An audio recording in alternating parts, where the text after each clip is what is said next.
Councillor Sean Ennis, he's not with us at the moment. But perhaps I can pass the mic along just to ask you if you'd like to briefly say anything else by way of introduction, and then we'll go into the first question. So perhaps we'll go from that end down. I'm Jonathan Huggins, I'm one of the Green Party councillors. I represent Alderham. I know we have a number of people from the Hong Kong community living in Alderham. So we're here today really to listen to your concerns, and thank you very much for welcoming us to your celebration. Well, good afternoon everyone, my name is Tom Ross, I am the leader of Trafford Council and also a Stretford and Humphrey Park councillor, so welcome to Stretford. And it's lovely to be back for another Trafford Hong Kong's event at Stretford Public Hall. It's been a great pleasure to work with you over the past few years whilst I've been leader, and I'm really looking forward to hearing from you today and looking at what we can do to improve that relationship even more. You are very much a valued part of Trafford life, and it's a lovely to be back here today. Good afternoon everybody, my name is Councillor Liz Patel. First and foremost I represent the ward of Sale Moor, where we know we have a large number of Hong Kongers who have joined our wonderful community there. I am Deputy Leader in Trafford Council, so I work very closely with Tom here, and I have a lead role in economy and regeneration in Trafford, so that's very much around jobs and skills. So I'm happy to take any questions around that area. Thank you. My name is Wasim Hassan. I'm a Labour Party councillor for Old Trafford, which is a diverse community, to be honest. And it is lovely to attending such a wonderful event today, and thank you very much for the invitation. And one thing more, I'm a community cohesion lead for Trafford, and Alex is the part of Interfaith Action Group, which has been organized by one of my colleagues, Councillor E. Parker, and that's it. We are enjoying. Carry on. Thank you for the invitation. Yeah, thank you. Daiga Ho.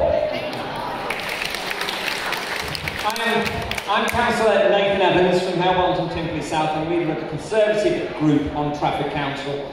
And thank you, Alex, for the invite. At Christmas, we talk a lot about welcome, community and goodwill, and that means it's a good moment to say something simple and important.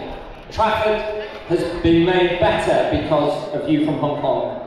You have chosen to live your lives here. You brought skills, energy and a strong work ethic. You've opened businesses, supported our schools and hospitals, and helped keep local communities thriving. Walk down certain streets, visit businesses and schools, and we can see it. Your community is part of everyday life here in Trafford. So for the moment, Or Jo Daiga, Sing Dong Fei Law.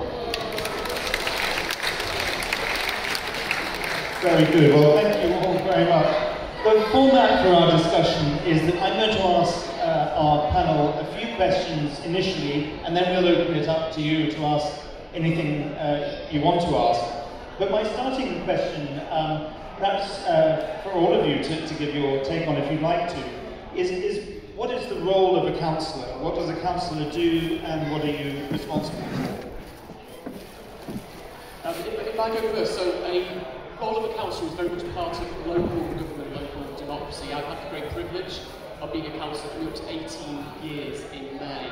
We look at a lot of the services that you see when you open your front door in a day, so whether that be the roads, the street lighting, the libraries, social care, both children and adults, the parks. We work on initiatives that bring cohesion to across different communities. We look to work with our partners in Greater Manchester, so Mayor Andy Burnham. We do a lot of work with Mayor Andy Burnham when we look at the public transport offer as well. So local government is a really important part of community, of society, and when you think about it, it brings so many of the services that you see as the bread and butter stuff in life provided by Trafford Council, and councillors oversee the strategic direction of the borough and also oversee our budgets as well, and respond to any changes that we may have and make sure that everyone is included in our diverse communities across the borough. Excellent. Would any of you like to add to that, or is that, do you all agree with that description? Please do. So thank you, and Tom is right, that's the sort of administrative level. I take a view that it's our responsibility to represent your views, your issues, and present them to the administration of the council and to government. So you give to us what's important to you, and we need to deliver on that. And that's sometimes very difficult, but that as elected officials, we are your representatives within the local government structure. Yeah, just to add to that, you've got, wherever you are, you may be a Trafford resident or a resident more widely in Greater Manchester. At a very local level, you will have at least 2, and in Trafford 3 local councillors that are your point of contact for all matters local. So, you know, first and foremost, we are here to help, we're here to be contacted if you need it, and we'll always advocate. Regardless of political party background, we should all be advocating for our residents. And I think in terms of seeking help, if your local councillor can't provide it, they should be the conduit for you to find that help. So, yeah, a very important point of contact for you all. And I'll just add one last thing, really. I agree with everything that's been said, but I think a lot of our job is about listening to you, to find out what are the problems that you are experiencing about our schools and our roads and our bins and all the things in our day-to-day lives.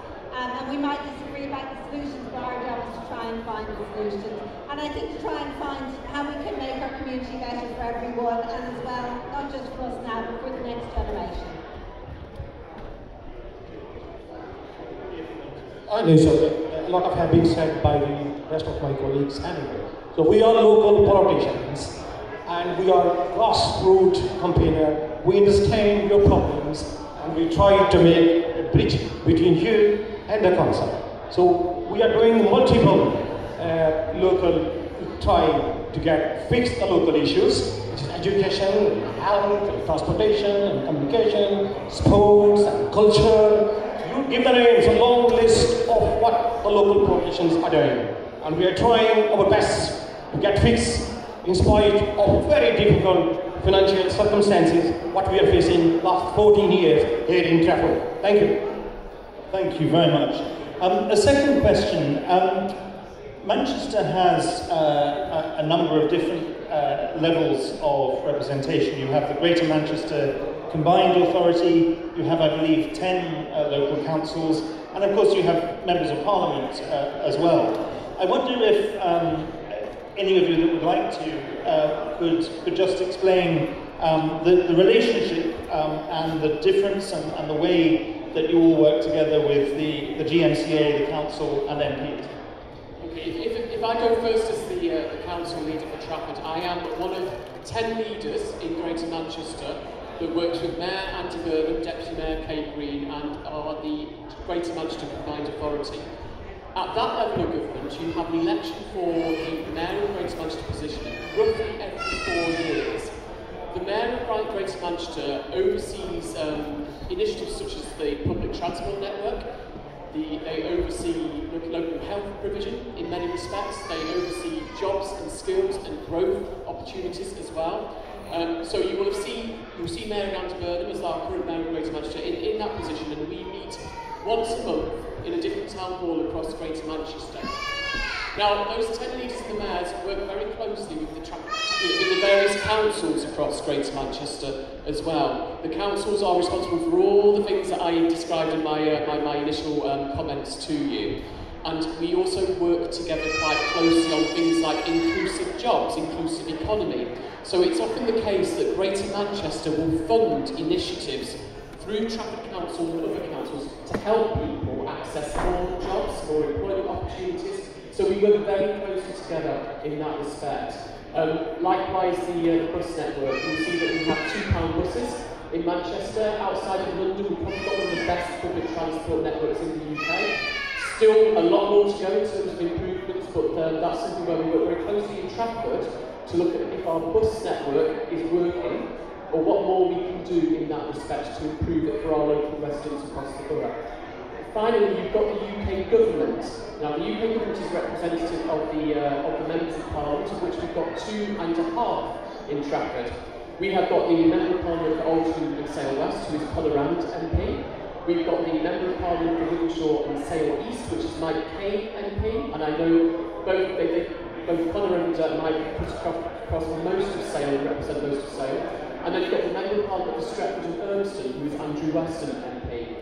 Now, at the government level, they are responsible for agencies such as the Department of Health, the Home Office, the Department of Transport, lots of national policies.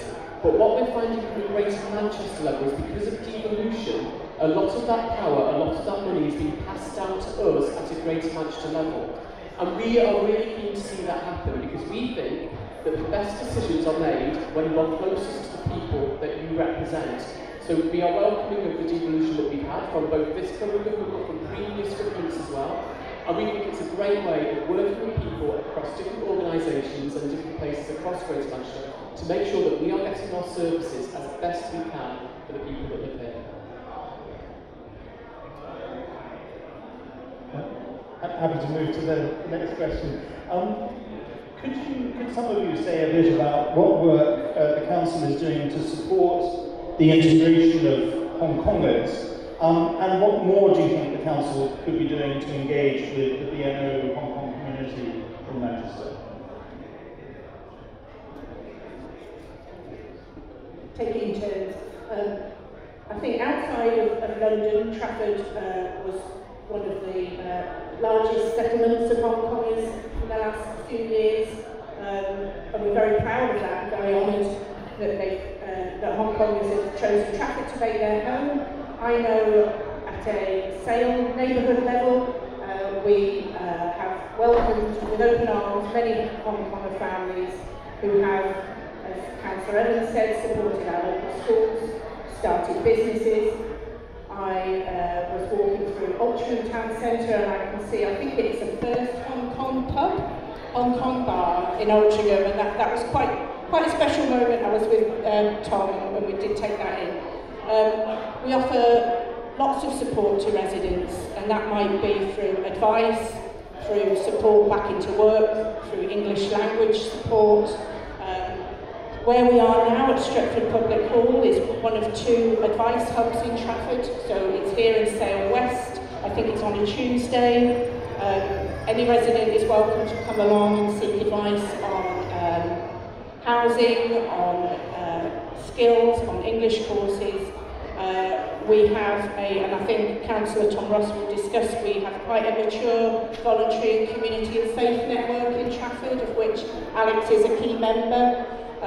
We regularly meet and discuss matters with Alex around Hong Kongers, and I know our MPs, I know Conor Rand and Mike Kane in particular, are very keen to engage with Hong Kong groups and take up Hong Kong matters in Parliament directly for us.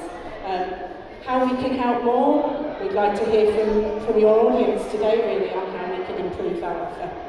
Can I speak, sir? Can I? Yes. A lot has been said by my leaders, and I want to use this platform to say to you that Hong Kong's peoples are really very highly skilled. You are already contributing the local economy, and well done, and we are ready to do the more. We know it will do the more for you, and we keep on working for you. And Hong Kongers here in Trafford. Trafford was the best place, the most welcoming place for Hong Kongers in England. So we are keep in touch with your leadership. Alex knows very well, and I will continue to do this. Thank you very much. I just wanted to also put in a word for Hardcore Bar in Altrincham, where I'm a councillor, which we're very fond of, and we've certainly been supporting it for many years.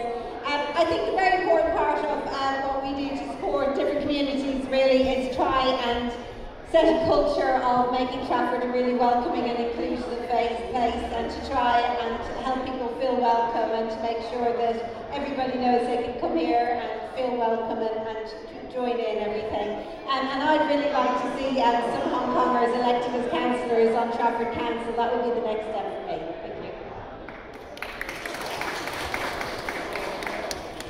I think it's difficult from the council side. We provide, or the council has provided what it provides, but it really needs to come from you, of how you find it. So I've had a conversation with Alex earlier about access moving forward to English language lessons, and I'm going to try and pick that up on his behalf, well, your behalf. And so really it's about how you feel integrated, how you feel welcome, because it's not, we can provide what we can provide, but it's how you receive it. So it'd be interesting to hear from you how you feel about that. Thank you. Just one more thing that we haven't mentioned in that in terms of services, health services as well, and I think that's something where we need to learn more about what specific health needs there may be for the Hong Kong community. We recognise as Trafford Council that there are multiple complex health needs out there, and we work very closely with local providers, local health services, to make sure that everyone has the right access to healthcare. So again, I think there's a lot more that we can do in the health space to better understand the health needs of the Hong Kong community. Thank you very much. One last question from me, and then we'll open it up to you. And in a way, Councillor Geraldine Coggins preempted this question.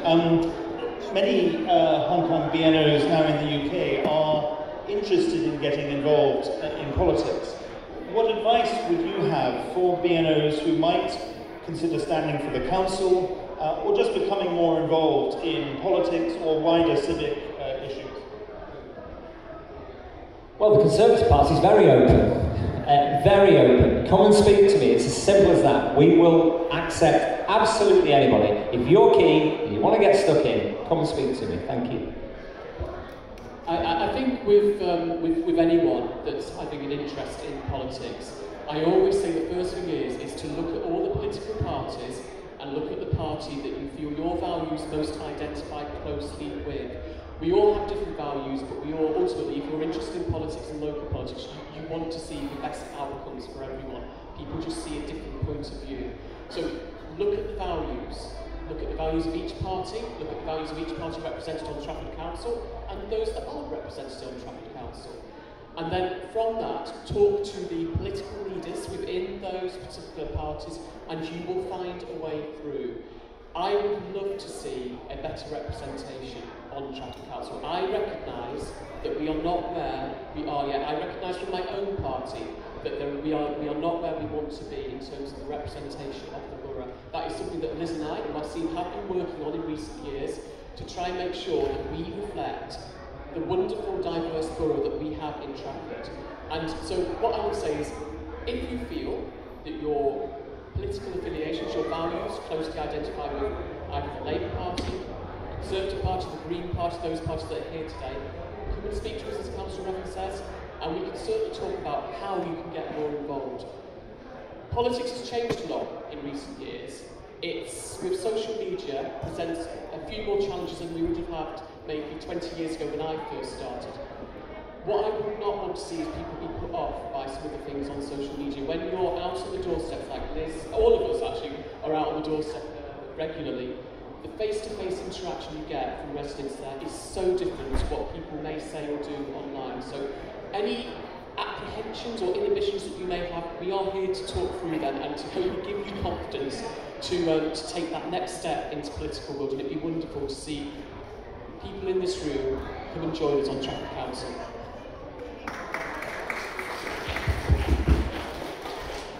Yeah, I think I agree with everything that's said so far. I mean, really look at what you feel passionate about, what it is that really is important to you, and then look up what the different parties say about that, but also talk to people. But don't just talk to people, make sure you do that research as well. And I'd also really want to encourage women as well.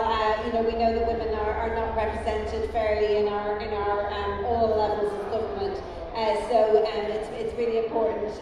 And sometimes women don't think of putting themselves out there, so it's really important to just think, yes, I could do this, or encourage your friends, or go along with a friend, or just get in touch with us, and we can help you find your way. Okay.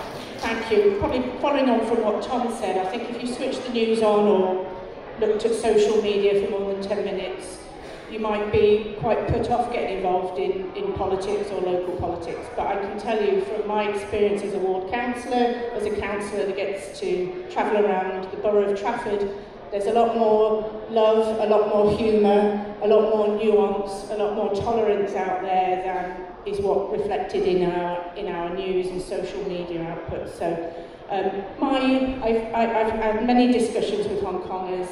I know that perhaps culturally there is a sensitivity about being overtly political and talking, big politics. But from my experience, there is a real passion for community, a real passion for volunteering, a real passion for making a difference. When I'm out and about litter picking, it's always a Hong Kong family that comes up to me and goes, wow, what are you doing? Great, where do I get one of these? And you talk them through it. So please contact and start with your local councillors. It might not reflect your politics, but most local councillors in Trafford would be more than happy to have a discussion with any resident who wants to get more involved in local politics. Thank you.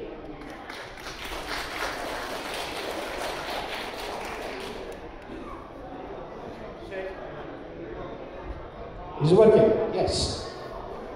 Trafford Borough is the most beautiful, diverse borough in Greater Manchester. Immigrants are welcome because you people are contributing in the economy. And we need more and more people from diverse community to come forward and become local politicians and contribute. I am a Labour Party councillor. I am one of our examples in front of you, so why not you? So there are many people, and you have seen and met many people for the last 3-4 years from your community, very talented, educated. Come and contribute into the local economy, in the local politics. We need you. So the Labour Party is always says welcome to immigrants. I represent Old Trafford, which is the most diverse, dense immigrant ward. There are people from across the world speaking different languages and living as a family. So we, as Labour Party, want to give the message of hope, not hate. So we want to give the message of harmony and tolerance. Live together in Trafford. Trafford is a very welcoming borough, and you're more than welcome. Thank you very much.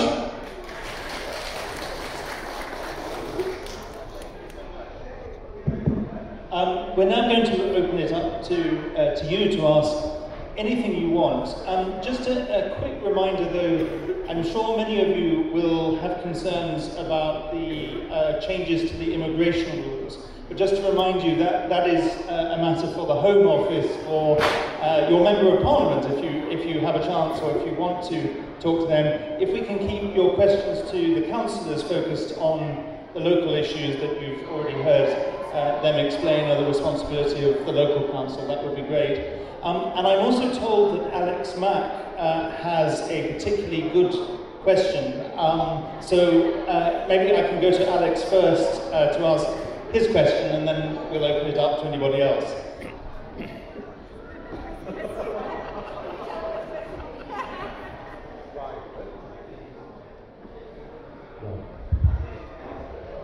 Thank you, Dan. Thank you, every councillors here.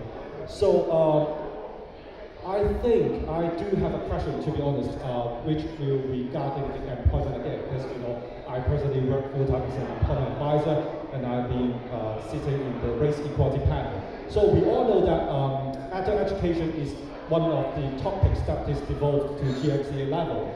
So since 2019, right?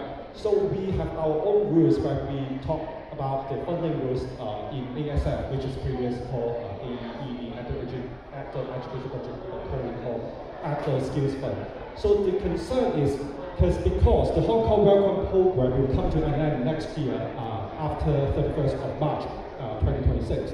And the Ministry of MHCLG in short, sorry, MHCLG has published public emails to organizations like ours, like Hong Kong CIC, saying that after the end of the Hong Kong Welcome Program, BNO visa holders have to rely on mainstream service. So this is the idea of the letter. The problem is since adult education is devolved in the GMCA level, and when it comes to ASF, there used to be, and currently in the Greater Manchester, which is called 3-year residency requirement. So that means before the end of the Hong Kong Welcome Program, BNO visa, like all of us sitting here over here, they will be able to enroll in an ESOL English course for free, because in addition to the BNO visa policy, there's some additional funding for the English learning apart from the ASF. However, since, as I said, the program will come to an end next year, and they are asking the BNO visa holder relying on the mainstream service. However, since this kind of ASF thing is involved in GMCA, and GMCA didn't follow the change of waiving the 3-year residency rules this year because of the Department for Education, who is the funding source. They did have already waived the 3-year residency requirement across England, but just because of the default policy, it is not going to happen in the Greater Manchester. So after that, there will be a massive service gap between the BNO visa holders and also the need for the enrolling in a free ESOL English courses in Greater Manchester area. So in your point of view, do you think that is it possible for your team or your party member or party friends in other levels, like in the regional level in GMCA, or even the parliamentary level, that can urge the GMCA or some other default authority, can reconsider whether they will waiving the 3-year residency requirement completely for every single default authority, or particularly for the GMCA? So that's my question. So how will you try to make this advocacy or change to happen as soon as possible? Because I can see massive and immediate change in the next coming months. So that's my question. Sorry for a bit long, but I need to explain the background process. Thank you, Dan. Thank you, Alex. Maybe just so we can get through as many as possible, would a couple of councillors like to take this one, and then we could alternate to other questions, or? Yeah, I'm happy. It's a complex area, Alex, as your question probably suggested. The funding arrangements, the devolved funding arrangement about adult skills is a relatively new one in GM, and there's a lot to work through. We don't want to see any service gap for Hong Kongers in terms of the provision of English support and English languages. It's absolutely essential that anyone who wants to engage in that level of course gets the access to it. We will take it away, Alex, and pick it up. I know there's a lot. I work in a lot of sort of back to work programs, and next year Trafford will see a lot more devolved funding to us.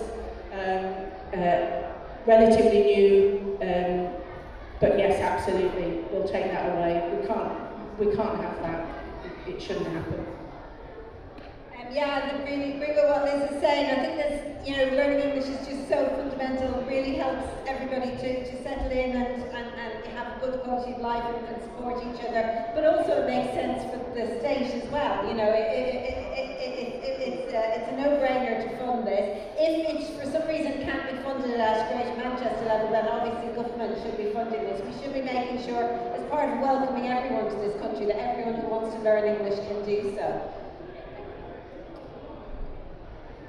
Thank you. Thank you. We have about 10 minutes now to open it up to all of you. Do we have a roving mic? We do. Thank you. Hi. Firstly, thank you for Hong Kong Watch and Alice to organize today's event, and thank you for the councillors to come and join and listen to our questions. I actually lived in Trafford before, but now I live in Stockport. And I have set up a Hong Kong group in Stockport. And I have listened to our members, you have a very good intention to support the Hong Kong community. I just want to mention about in the reality, what they are facing. For example, employment. We have a few members, they are even not receiving minimum wages, but those companies get away with it.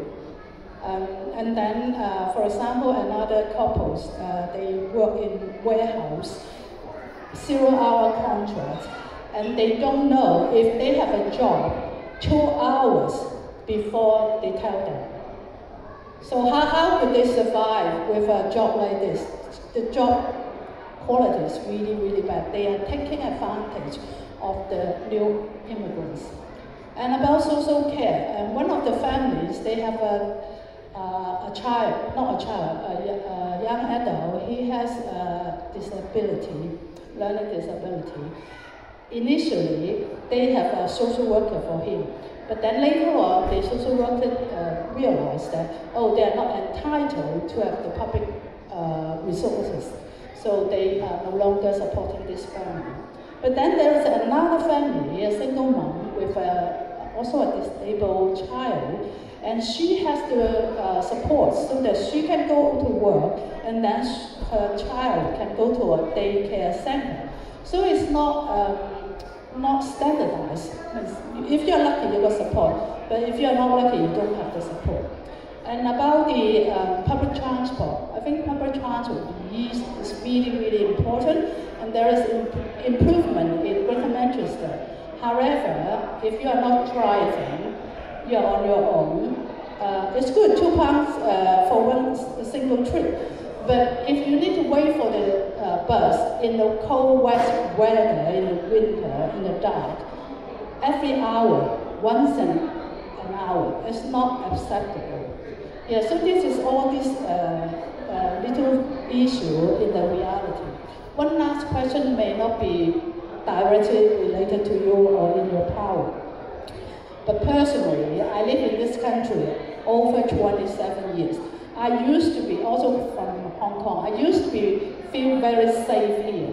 However, in recent years, I feel like even I live in the UK, many Hong Kongers just like me, we don't feel safe because of the influence of the CCP, Chinese Communist Party.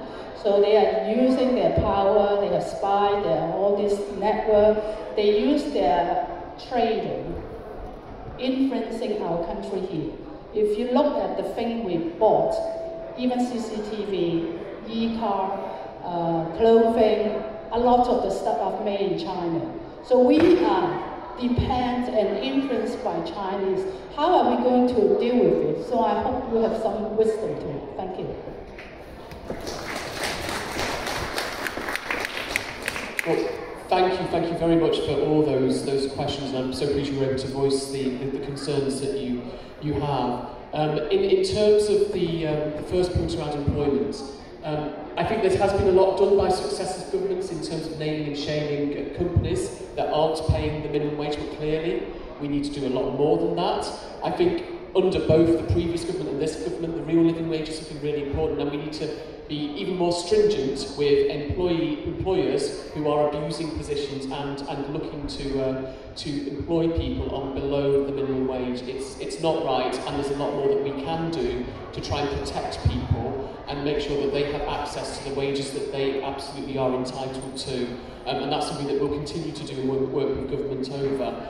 In terms of the other things, there are wider employment rights that are coming in as part of the government legislation at the moment, so we should see a tightening and improvement of employment rights over the next few weeks and months, which will again help support. But any examples that you do have, please approach someone in a position of power so that we can shine a light on these situations, because it is not right, it's exploitative, and we need to be stamping it out.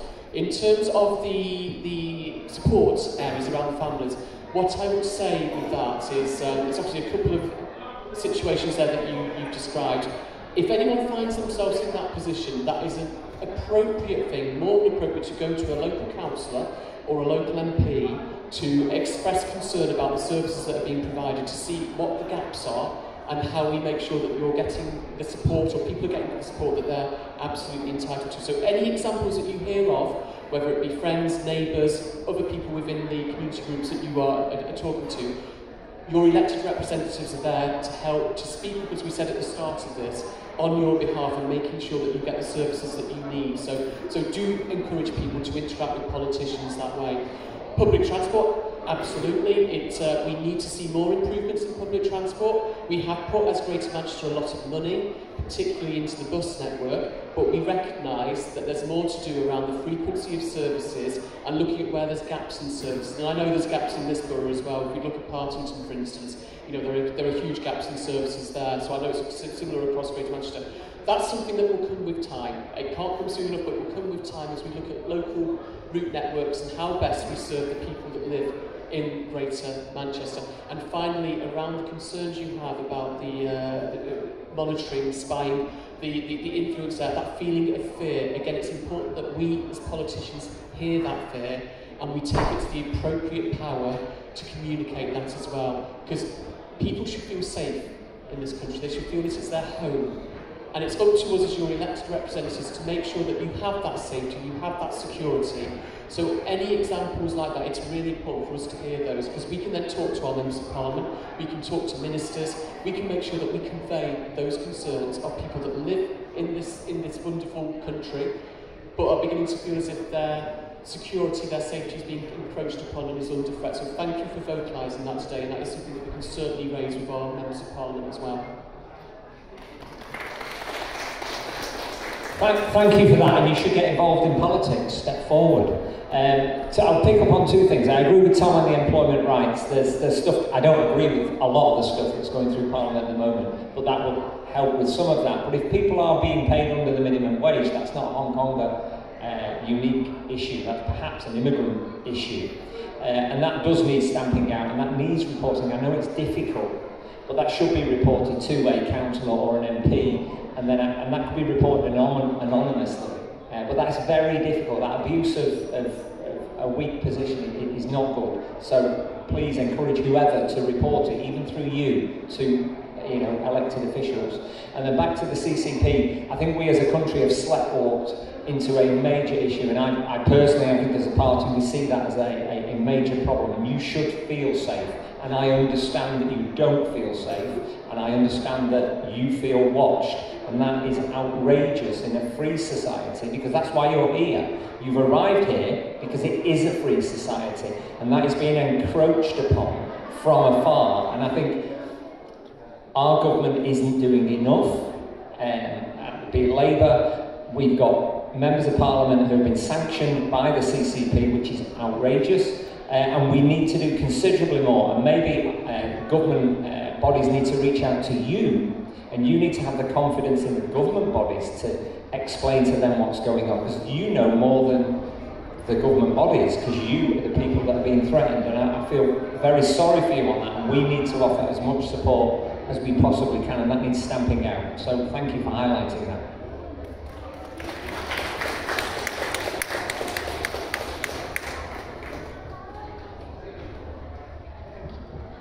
Thank you very much.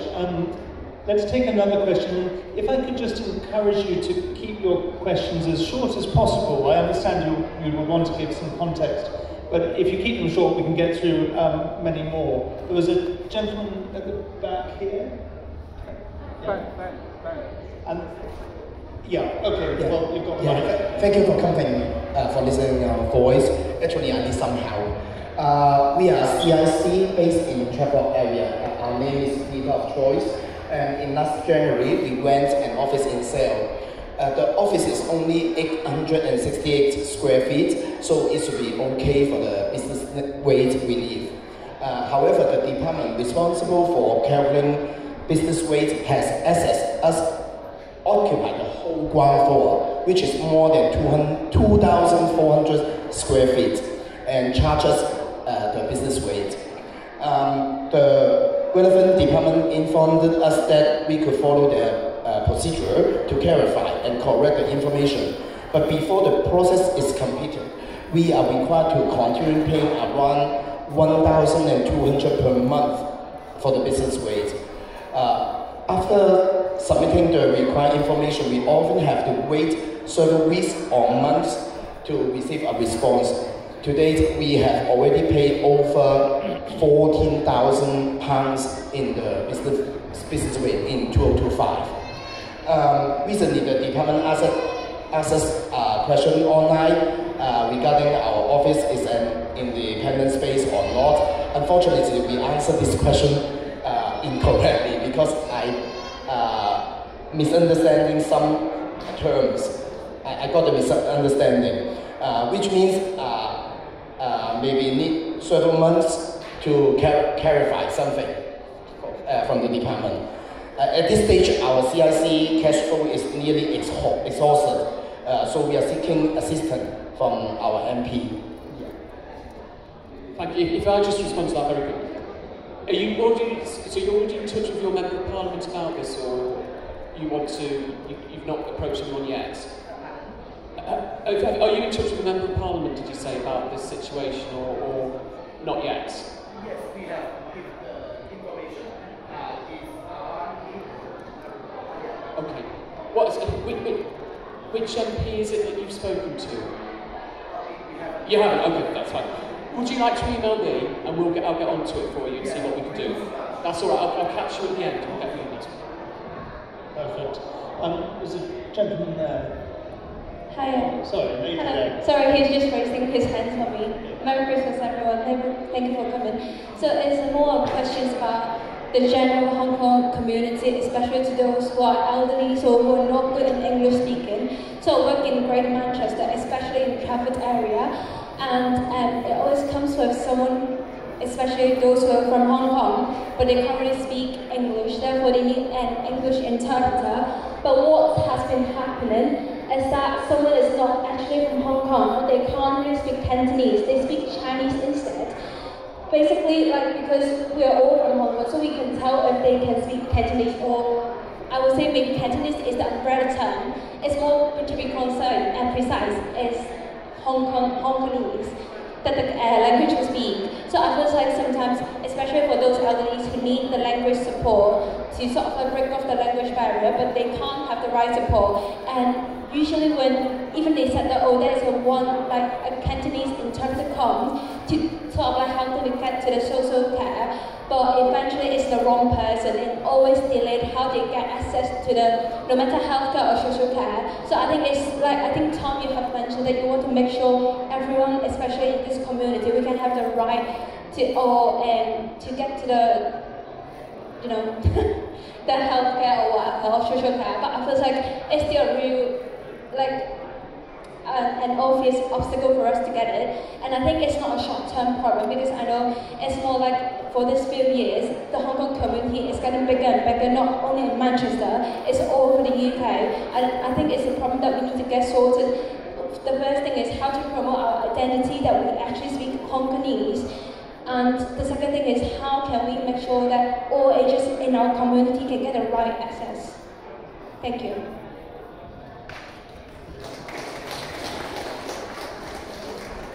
Thank you. I think Tom might have some specific council related, but I would say that's down to the people who are out there that can speak Hong Kongese.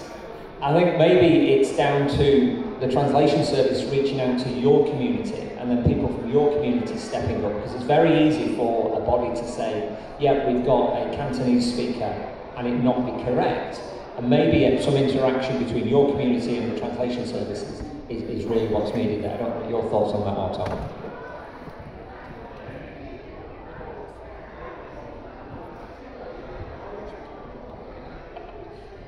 Yeah, absolutely. I think you've identified a problem here that we need to address and iron out, make sure that people are getting the services that they are entitled to and need. So again, if you want to speak to Liz and I as the leader and deputy leader at the end of this, we can take that back to the town hall and see what we can do to improve. It's one of the reasons these sessions are really valuable, because we pick up on things that we can then take back to the town hall and try and put right. So thank you for raising it. And if you see Liz and I at the end, we'll see what we can do.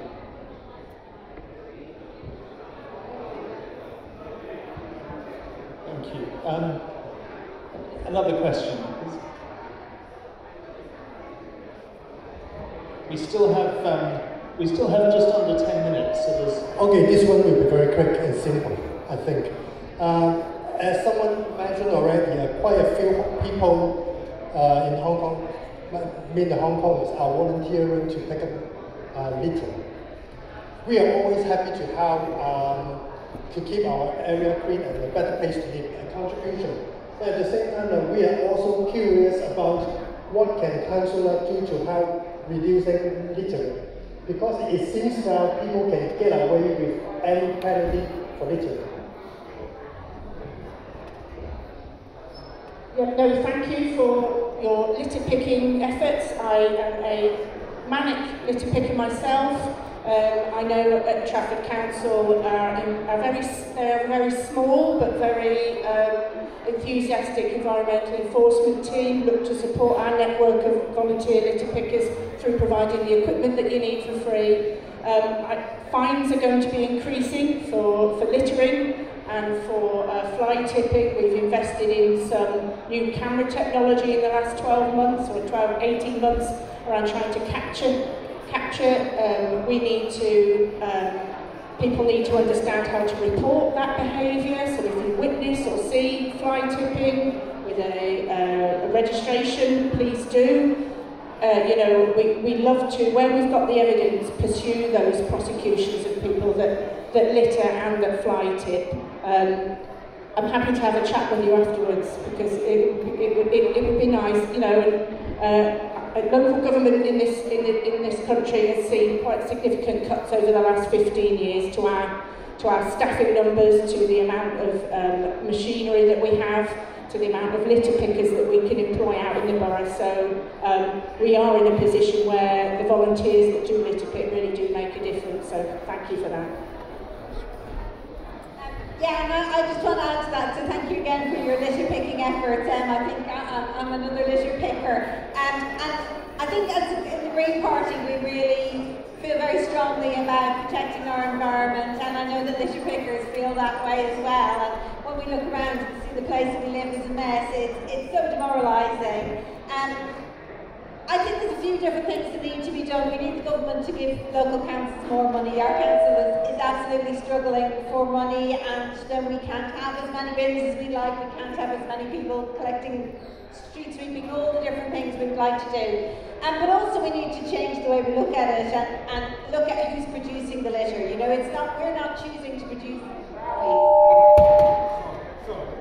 And I think we need to be, taxing those companies that are creating all the rubbish that ends up as litter more, and making them pay the price. And really, that will be the way to stop so much litter being created. So it's really a deeper problem at the root of it. Thank you. Thank you very much. We have time for one more question. If there's no question from our Hong Konger, well, let's take these two together then, if you can keep them short. I'm sorry, mine is just a follow-on from litter picking. I like litter picking, but one of our friends groups, a lot of our friends groups, are making it extremely clear that there is no clarification from the council of who is covering the insurance on these friends groups. So if you are going out as a friends group and you do have a park, we have sought, and friends groups have sought to find out whether they're insured for those. I know that this was raised only recently by one of our friends groups. So we do need to clarify that point. That's an easy win for us to get something done differently, and to make sure that if you are litter picking and you're out in groups and you hurt yourself, have an accident in the parks, who and how is that dealt with? Thank you. Perhaps you might like to let me know. And the lady here, I think we'll have to make this the last question. Thank you. I'd just like to raise a concern on the bus service in this area. I have several experiences that buses didn't show up as scheduled. So I was late for several medical checkups. I hope this will be improved and reduce the no-show times to a minimum. I mean, I know I introduced buses as a subject, but it's clear how important they are, how important public transport is in general. It's a social good, and that is why, as Greater Manchester, we do prioritise investment in our bus network. It's the power of politics, the power of following a particular route. Now, in terms of bus routes, absolutely, we know that there are some issues around punctuality. What happens is that the B Network Committee of Greater Manchester, they monitor punctuality on a monthly basis and ask the bosses to come in and hold them to account. The improvements that we're looking to do in the next few months are further work on the B Network app. So do you use the app yourself? Yeah, it's very good, but there's more we can do to make sure it's real time and make sure people know when buses are going to come. We are installing the kind of electrical notice boards up in bus stops, so that's starting to happen, and that'll be rolled out across key bus stops over the next few months and years ahead as well. But fundamentally, it's about bringing more people into the bus fleet, employing more people. And I have to say, on that note, going back to the very, very start of this year, when Trafford joined the B Network, and it was the first Sunday of 2025, it snowed, it was Altrincham. I was there at, 6:30 in the morning to get on the first bus. The bus driver, he had come from Hong Kong and had got a job with Transport for Greater Manchester, and I just thought that was absolutely wonderful to see, again, how our Hong Kongers are making a difference on a daily basis. To see that man driving a bus and being that historic first bus driver to drive the new B Network out of Altrincham is impressive, but I know we've got a lot more to do, but it's something I'm very passionate about. It's something that so many politicians are passionate about. We want to make sure we have more investment in a really good, affordable bus network for the whole of Greater Manchester.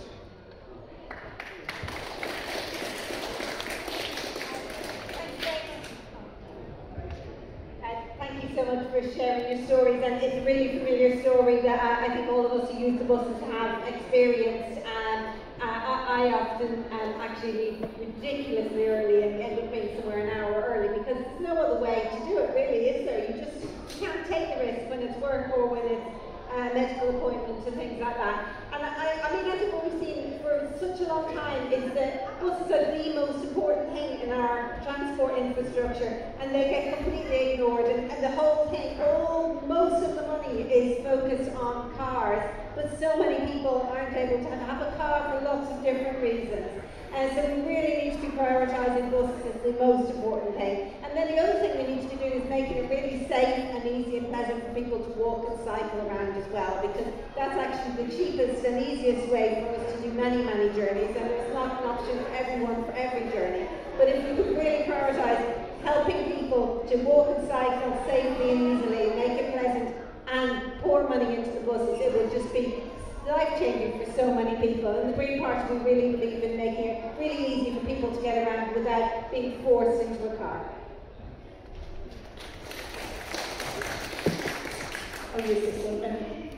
On the buses point, absolutely. You've joined at a time in Greater Manchester where we really are at the beginning of quite an exciting journey with our public transport network, and we really are passionate that we see the investment and the improvements in services.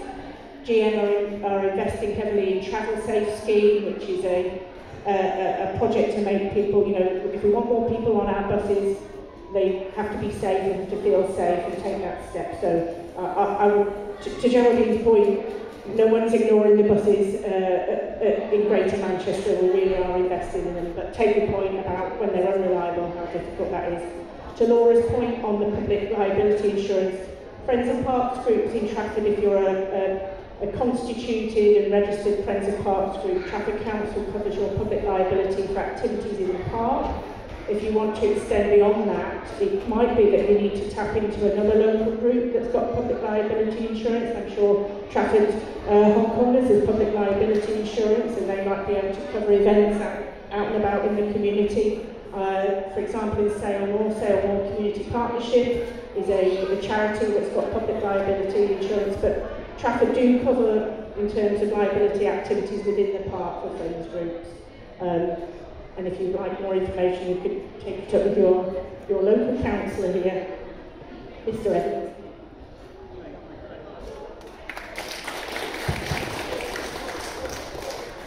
Thank you so much.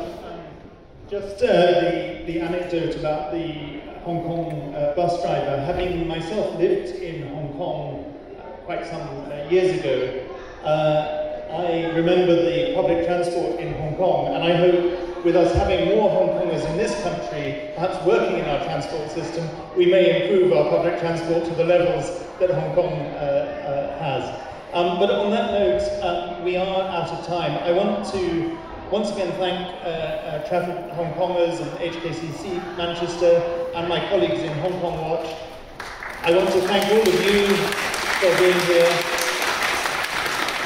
And most of all, I want to thank all 5 of our councillors for giving up their time to listen to you, to share their perspectives. And I think you've given them a lot of points to take back and to work on. Hopefully you're all able to stay a little bit and chat to people individually. And if you can certainly stay for the next minute or so, we have some gifts to give to you and a photograph we'd like to take together.